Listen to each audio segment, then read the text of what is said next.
for the YouTube subscribers. Well, subscribe already. Hit the fucking like button and subscribe if I knock your ass out, man. I ain't fucking with you, man. We are back, guys. UFC 287 main card breakdowns and free picks. Week off last week. Nice to have a break every so often, even if you're running hot.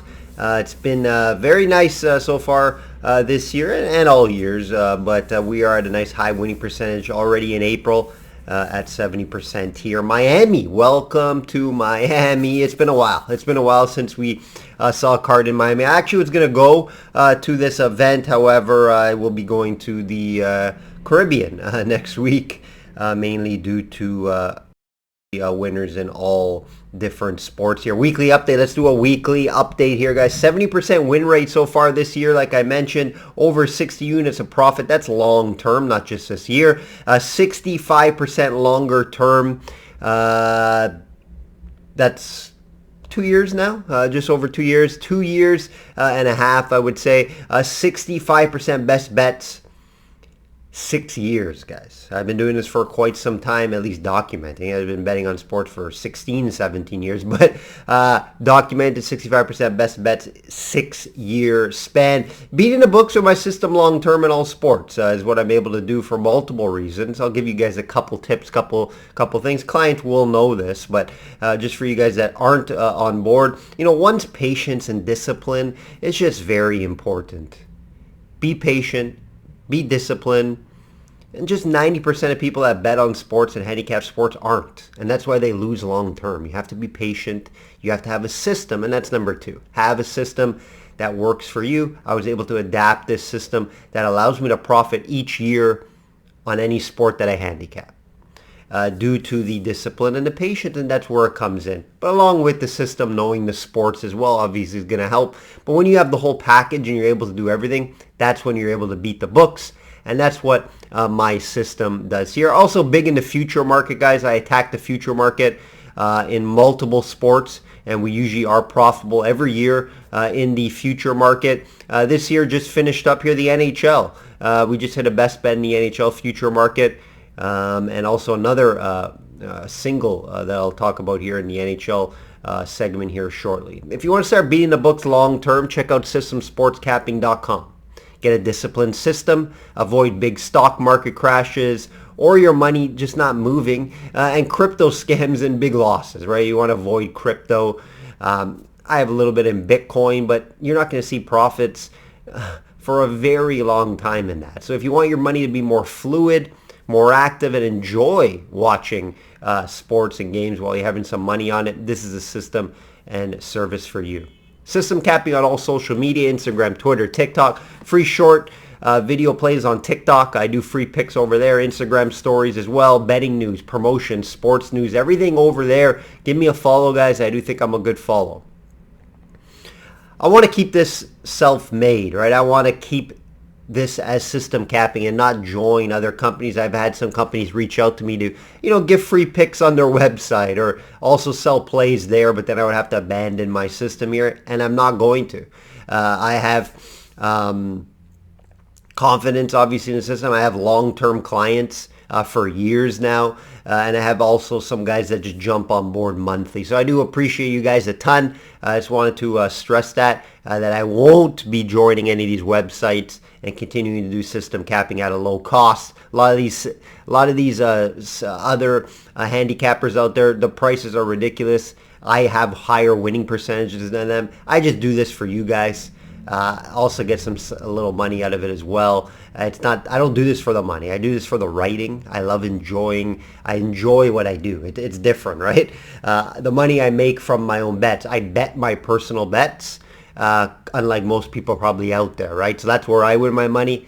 It's $50 a month. It's not a lot, right?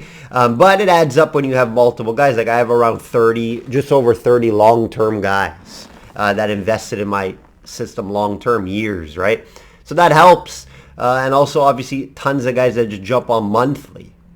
That I always have new monthly guys that jump on, so I do appreciate you guys a lot. Let's get into weekly update all sports. Weekly update all sports, guys. It's been a couple weeks now, so we do have an update here. Of course, PGA, 5 of the last 6 events profitable. Over 80 units long term, 6 straight profitable majors, and we have a big one this week with the Masters, guys. I'm cooking in the PGA right now. NHL staying consistent, continue to keep up that long-term win percentage, 65% last 2 years. Future markets this year, 2-0. One best bet winner with Carolina over 102 wins, and the Oilers just hit last night over 102 wins. Best bet update right now, guys, 7-0 run long-term. That's over a year. I don't do a lot of best bets. You'll find probably more best bets in the future market for me. But 7-0 over a year, guys, in the best bet market. NBA low volume. In the NBA, I haven't had a bet in the NBA probably for a week and a half now. Last 2 years, 61 and 35. Playoffs are around the corner. I should have a playoffs future market card out very soon. NFL reminder, over 60 units of profit the last 2 years, guys. Studying the NFL draft right now this whole month. I may have a draft bet pending for long-term clients and whoever wants the bet. Let's hear from my friend Meredith before we get into this card. Guys, Meredith Gorman here, and are you still not subscribed to Matt's channel? Well, if you're not, hit the subscribe button because he's giving out free picks each and every week. Hope you have a good rest of your day. Shop around for the best price. Have multiple books. It's my best advice I can give every week. Don't just have one book. Have multiple books. Some books have different prices. Some books have different props. Some different matchups, etc. So have multiple books. Have accounts in multiple books. I can't stress that enough. Pereira plus 120 versus Adesanya minus 140. Oh, it's tempting, obviously, to bet Pereira here at plus money, right? 3-0 all contests for Pereira. I mentioned it in the first fight breakdown. He just could be the kryptonite to Adesanya. Right? If we look back at the first match, though, yes, Israel was winning the fight. He almost got him out in the first round. He was able to mix in some wrestling. He was able to hurt Pereira at times. Pereira kind of gassed out later in this fight. In the 5th round, just came out to be a new man. He got this second win, was able to hurt Adesanya, able to chop down those knees, hurt the leg. It looks like Adesanya hurt the leg in the 5th round, couldn't really move, and then Pereira just brought it on with his heavy strikes, and then the ref called the fight. You know, there's always that one guy, even if it's in sports, if it's in business, if it's in life, where you just cannot defeat. You aren't better than. And that could be the case here. Right? This is more of a mental game. I'm not going to sit here and tell you Pereira is a better MMA fighter than Adesanya. He's not. Adesanya is a better MMA fighter. More well-rounded than Pereira. But there's just always that one guy that you just can't get over that mental hurdle. Right? And now that mental game is Adesanya now. Now, is it at the back of your head, could I ever beat this guy? I was so close so many times. Is it just a guy cannot beat? Is it the kryptonite? Is what I like to explain. And it definitely, could be. You know, Adesanya could win this fight. Pereira could win this fight. It's a 50-50 fight here, so definitely some value here at plus 120 with Pereira when he could just be that kryptonite. You beat a guy 3 times, it's at the back of their head. They're just thinking about it. It's a mental game here. It's not a skill game. Like I said, Adesanya is the better MMA fighter. I wouldn't say better striker. I would say Pereira is the better striker. It's just overall Adesanya is the better guy. It's just the mental hurdle, right? And I'm definitely appealing Adesanya. You never see him at minus 140. This is the lowest he's probably ever been, right? At minus 140. So I get why some people will be backing Adesanya. But, you know, there's something to say about, you know, being a champion. Once you win the belt and then you come out and lose the first defense. A lot more times than not, you win that first defense and you do improve and you want to keep that belt. So I could see Pereira just coming in better here. I don't think Adesanya is going to be able to, you know, work his wrestling as he did in the first fight. I think Pereira may be ready for that. And if he can stay on the feet, obviously Pereira can hurt him. Again, close fight. Probably a fight that's not going to make my betting card, guys. I don't think it's making my client card. Just from an outcome standpoint, I can definitely see it similar to last fight.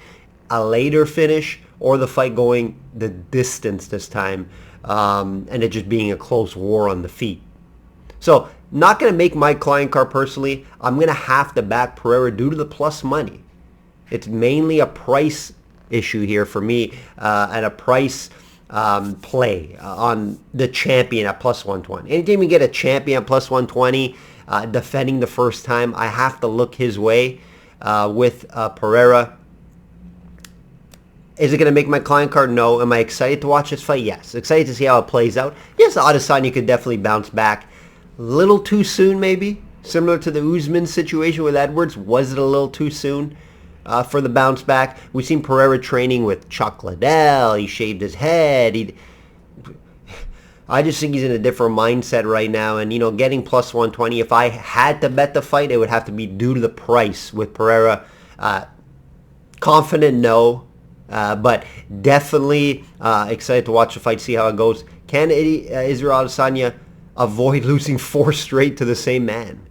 That's the big question here. Excited for it. Burns minus 500 versus Masvidal plus 380. This is a fun one, right? Jorge's fighting at home, right? That's what making this one so fun. He should be extra motivated fighting at home towards the end of his career here, right? It could be his last fight. He did come out and say this could be the last fight if he loses. And a lot of people, when they come out and say, this is going to be my last fight if I lose, they usually do lose. So I'm a little worried about that. Definitely value her at the number, though, right? I'm not going to discount the number here, plus 380. Especially if you knew this fight's going to stay on the feet for 3 rounds, however you don't know that. And you expect Burns probably to get this fight down to the ground at some point.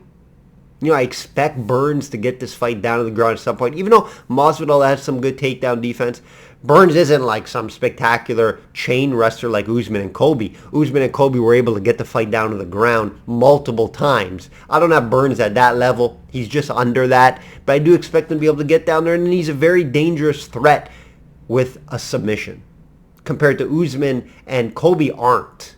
They're not submission artists. Burns is. So if it does get down there, Burns is live for a submission. Masvidal does have good ground defense. He does have some good takedown defense. So if he can keep this fight on the feet, he's a shot to hurt Burns on the feet. We've seen Usman do it. Right? We see Masvidal hurt Colby and wobble him in the 4th round in that fight. So Masvidal is live. I wouldn't call you crazy for you guys to back him at this price for a smaller unit. If you're going to bet Masvidal here, you're going to bet a smaller unit on him. Due to him being live, fighting at home, maybe his last fight, you expect everything from him. Right? But Burns just training his ass off. One of the harder trainers, I watch all the training videos. His training is just very high level right now, and it's been the past 2 years, right? Training with Henry Hoof. I'm not betting Burns at this price. He's not even a 2-fight parlay piece due to the price. Minus 500, right? And an outcome's very tough here. I got to lean a decision, but you could see Burns maybe finding a submission at some point if he's able to get this fight down to the ground. It's only 3 rounds, though, so I would have to lean more a decision. But it's just a pricing concern here, guys. Pricing concern at minus 500. Video purpose, it's going to be Burns the play. Wouldn't call you crazy if you're backing Masvidal due to price at plus 380. Font plus 165 versus Giannis minus 190. Again, value here at the plus money, right? More value alert. A big step up for Giannis. He's been beating guys like Randy Costa, Davey Grant, very close fight, split decision, and most recently Tony Kelly. This is Rob Font, right? This is a huge step up. And we're getting Rob Font at plus 165 on Font, who's fought the best of the best. I have to look his way due to pricing here. And I do think he can win this fight, mainly due to his volume, right? Now, Font has been taking some beatings as of late, right? Especially in that last fight versus Cheeto Vera. Cheeto Vera hurt him. Caught him with some big head kicks. Caught him with the bigger shots, did more damage, and that's why he won the fight. He dropped him a couple times as well. Font did land more. Keep that in mind. So there's going to be three rounds. And Font's able to avoid the big shots from Giannis. I think Font can win on the scorecards. You can get decision probably plus 200, plus 250. So you want to maybe look that way. I don't see Font knocking out Giannis. Giannis never been finished, and Font doesn't really have that knockout power. A lot of his fights go to decision. Right? He does have a chin. He's able to take shots. Giannis's path, I think, would be to just catch him and hurt him. He could. Giannis has big power. Giannis could be that next guy. But he's going to have to prove to me here to beating a veteran like Font at this price. I can't back him at minus 190 due to him not beating a top-level guy that I'm comfortable with. And that Davy Grant fight, I went back and watched it. It was very close. Grant gave him everything that he could handle. So I think Font could move well, could use that jab well, and win on the judges' scorecards. Could even mix in a takedown. I wouldn't be shocked if he does. But I'm going to have to back Font here at this price, guys. Again, Giannis could be the next deal. He could prove me wrong here, so I would jot it down for future betting against Giannis. But I got to go with Font due to the pricing here. Holland minus 260 versus Ponzinibbio plus 210. Interesting one here. Should see a stand-up battle for 3 rounds, which probably means a close fight, right? Ponzinibbio's always in close fights. If you watch his fights, he's always in a close fight, on the feet for the most part. You know, Holland back-to-back losses, dominated in both those fights, but look who he's against, right? Chimaev, who just took him down and ground and pound him, and I think found a submission there. And then Wonder Boy just picked him apart on the feet and was just a much better striker. Wonder Boy is one of the best strikers in the world, right? Holland won't have to worry about Ponzinibbio picking him apart, in my opinion, or using speed. I have Holland as the faster guy, the more craftier guy on the feet. So I do think Holland could catch Ponzinibbio with something, you know, a kick, some sort of awkward strike. And if it doesn't get to the ground, Holland's probably better on the ground with his black belt in Brazilian Jiu-Jitsu. I don't think he'll get down to the ground, right? That's the problem. I don't see Holland getting this fight down to the ground. Ponzinibbio is not a guy you can just take down easily. So I expect this to play out on the feet for 3 rounds. And then that's where, you know, is Holland going to fight smart, right? How focused? And he's been fighting Masvidal in the hotel just the other day. You just don't know what you're going to get from Holland. Is he going to fight down to the game plan? Is he going to hear the crowd? Is he going to be backing the crowd and fighting and making it interesting on the feet? I expect this fight to be close. Not a fight I'll be involved at minus 260. I like Holland at plus money, but I can't back him at this price at minus 260. I'll be staying away from this fight. I lean this fight to go all 3 rounds. And there is value there on Ponzinibbio. I won't pull the trigger. I'm going to lean Holland at this price, but I will not be betting it. Rosas Jr. minus 230 on the main card on a pay-per-view at 18 years old, guys. Versus Rodriguez plus 190. More Mexican fighters making their name, and Rosa Jr. is doing that. Started at 17, got his first win, now 18. Excellent grappler. He's shown it time and time again. He's shown he can get fights down to the ground. The only issue is his striking. It's a work in progress, right? Rodriguez will have a striking advantage in this one. His grappling seems to be fine. He's not a wrestler or anything like that, so I expect Rose Jr. maybe should be able to get this fight down to the ground at some point. Can Rodriguez stay alive when it gets there? I think Rose Jr. is going to have issues when the other guy can wrestle. When he's fighting a wrestler, right, a guy that can really grapple, that's where he's going to have an issue. We know most of the time I think the other guy's going to be a better striker. Rosas Jr. has been obviously focusing on his striking, but I think that's where he's going to struggle. And when he fights a wrestler grappler, in this case, Rodriguez isn't. So I expect this Rosa to win this fight. It's a decent price. He could obviously improve it by getting a submission.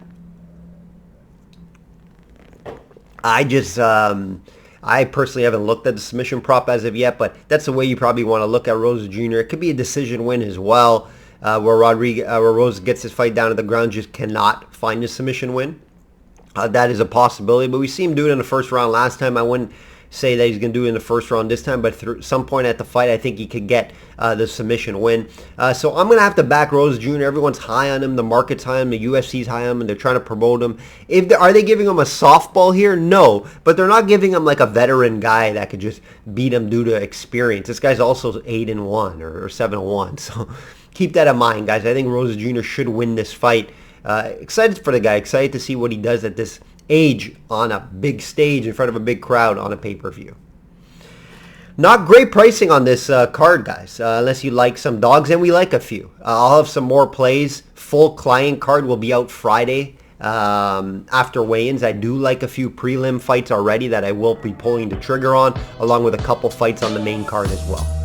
Like I always say, guys, bet smart and know your limits. Enjoy this card. Welcome to my